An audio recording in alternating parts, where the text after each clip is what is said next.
বর্তমানে যেটিকে ছাড়া আমরা এক পাও এগোতে পারি না সেটি হলো সময়। আমরা কখনো ভেবে দেখেছি যে যখন সময়ের আবিষ্কার হয়নি তখন প্রাচীন বৈদিক ঋষিরা কিভাবে এই সময়ের পরিমাপ করতেন, কিভাবে তাদের জীবন প্রণালী চলতো? আমরা তো এক পাও চলে উঠতে পারি না।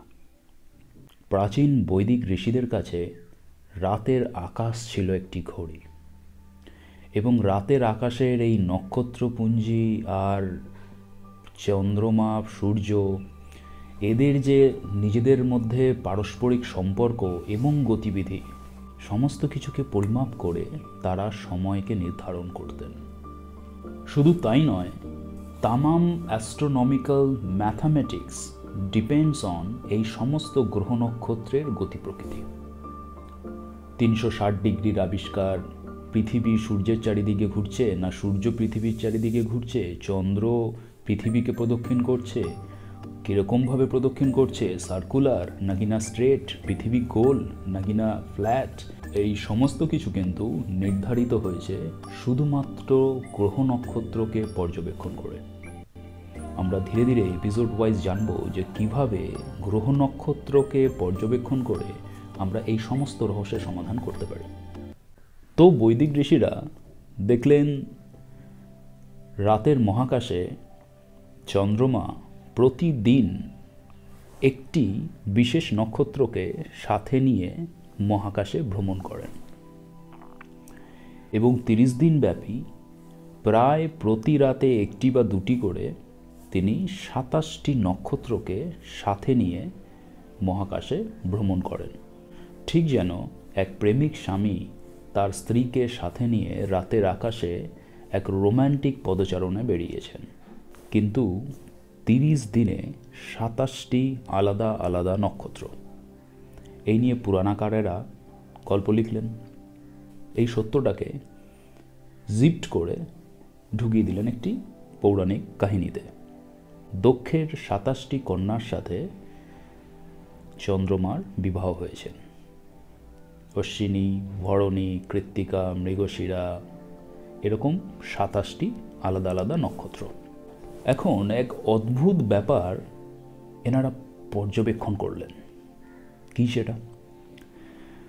27টি নক্ষত্রকে সাথে নিয়ে তো তিনি চলছেন প্রতিনিয়ত, কিন্তু প্রত্যেক মাসে, বা বলা যায় যে একটা 30 দিনের, প্রায় 30 দিনের স্প্যানে তিনি বিশেষ একটি নক্ষত্রতেই সবচেয়ে বেশি আলোকিত হয়ে আছেন। অর্থাৎ প্রত্যেক মাসে যে পূর্ণিমা আসছে সেই পূর্ণিমায় তিনি সবচেয়ে বেশি আলোকিত, এবং ওই পূর্ণিমাটি এক বিশেষ নক্ষত্রকে সাথে নিয়ে হচ্ছে। সেই মাসে কিন্তু আর পূর্ণিমা আসে না, তারপরে আসে তার ঠিক পরের মাসে, কিন্তু অন্য একটি নক্ষত্রকে সাথে নিয়ে। আরও মজার ব্যাপার হলো, এন্টায়ার 12 মাসে দেখা যাচ্ছে যে চন্দ্রমা মাত্র 12টি নক্ষত্রে নিজেকে সম্পূর্ণভাবে বিকশিত করেছেন, অর্থাৎ পূর্ণিমা আসছে। অর্থাৎ বছরে 12 বার পূর্ণিমা আসছে। এখান থেকে তারা এই বুঝলেন যে 12টি নক্ষত্রে চন্দ্রের পূর্ণিমা হয়।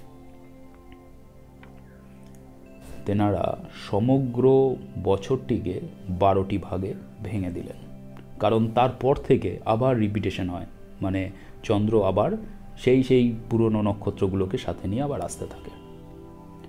তো ডেফিনেটলি 12 বার, এক বছরে 12 বার তার রিপিটেশন হয়, তাই তেনারা 12টি ভাগে একটি বছরকে ভেঙে দিলেন।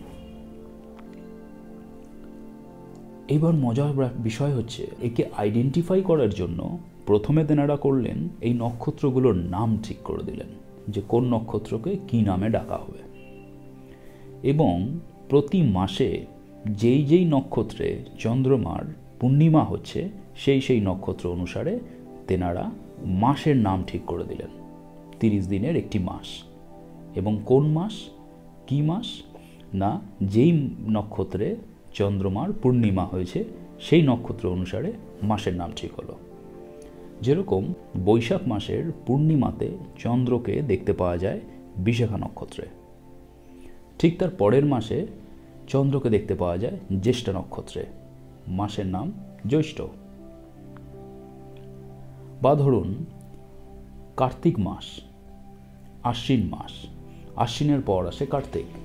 আশ্বিন মাসে চন্দ্রের পূর্ণিমা হয় অশ্বিনী নক্ষত্রে, কার্তিক মাসের চন্দ্রের পূর্ণিমা হয় কৃত্তিকা নক্ষত্রে। এছাড়াও কিন্তু আরও অসংখ্য নক্ষত্র আছে, সেই নক্ষত্রে কিন্তু পূর্ণিমা হয় না। শুধুমাত্র 12টি নক্ষত্রেই 12 বার পূর্ণিমা হয়, এবং এটা আমরা আজকের দিনে তো খুব ভালোভাবেই জানি। কিন্তু তখন যখন কিছু ছিল না, তখন কিন্তু ঠিক এইভাবে চন্দ্রের ভ্রমণ এবং চন্দ্রের সাথে তার 27টি ওয়াইফের যে প্রেম কাহিনী, তাই দিয়েই কিন্তু এই সমগ্র জ্যোতিষতত্ত্ব বা অ্যাস্ট্রোনমিক্যাল ম্যাথমেটিক্স।